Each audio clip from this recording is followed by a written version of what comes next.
fighting, the Spanish had 500 dead lying on the battlefield, and Morgan lost no more than 15. Don Juan was determined that if the Buccaneers took Panama, they would find nothing. Much of the treasure had already been hidden, and he gave orders to destroy everything else.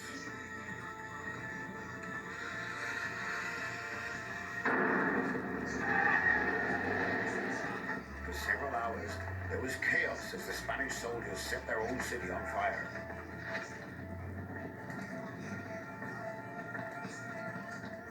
When the Buccaneers arrived, their hopes of finding treasure were vanishing in the flames. Moving from house to house, they tortured anyone left behind who refused to hand over their gold.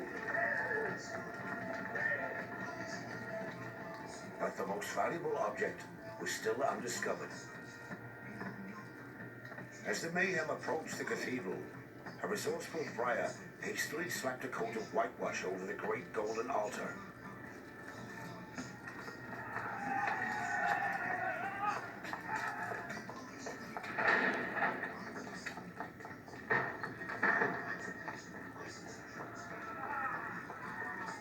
The altar was still wet, but the trick worked, and the Buccaneers missed the biggest prize of all.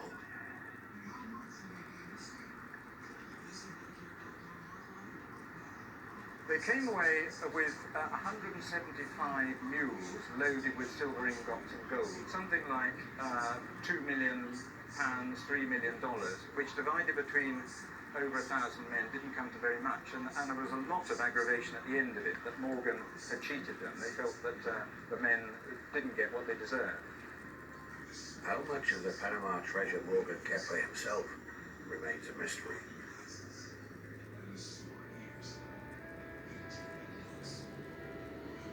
According to legend, this silver in Port Royal Church is part of his personal booty from the expedition.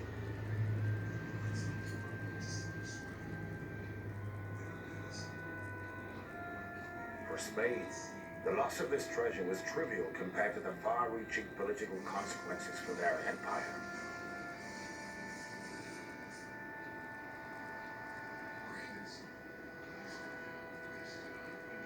The Queen of Spain wept when she heard of Panama's rape and destruction.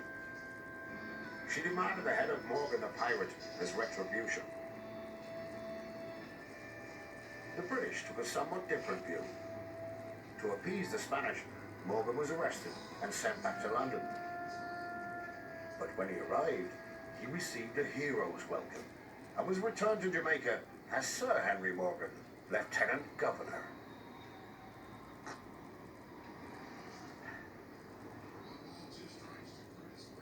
As an official of the British government, Morgan was now expected to arrest the very pirates who had helped him raid the Spanish Main. He was a great buccaneer leader, but he was absolutely not a great bureaucrat. And of course he was expected to attend council meetings, and he didn't. And he just took to drink and having a good time with his mates in the local taverns. It's really sad. His last few years, he was very ill. He was drinking far too much and just died peacefully on his ranch. His doctor said he died of drink and staying up too late.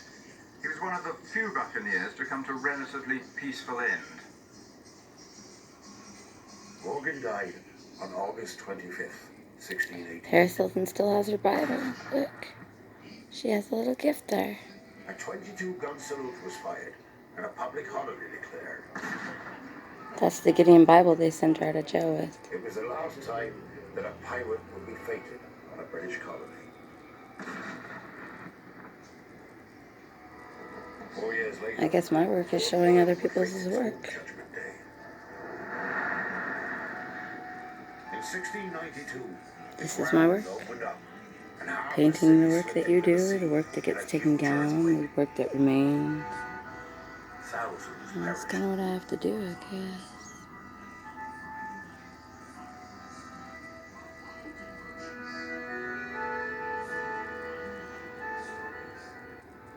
The submerged It's called ruins The of Wire, Port yeah. Royal are now all that remains of the wickedest city on earth.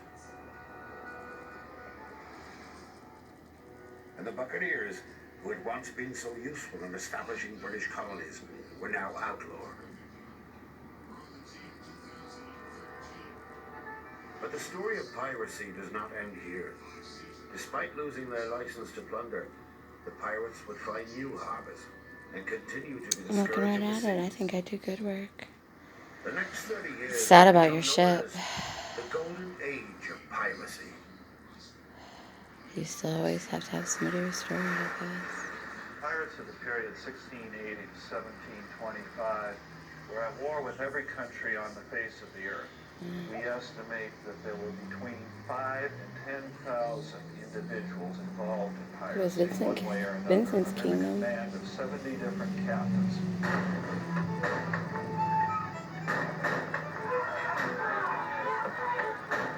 The pirates of the Golden Age regarded every ocean as their playground, and in particular, the fragile trade routes opening up from Europe and the colonies to the east.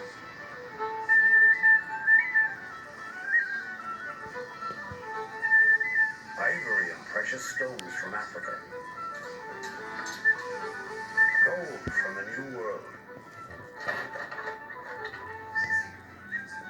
Silks and spices from India. All across the oceans in unguarded treasure galleons, and the pirates had a field day.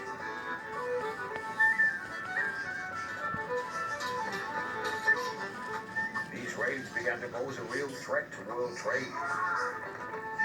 But the European navies were too busy fighting wars with each other to intervene.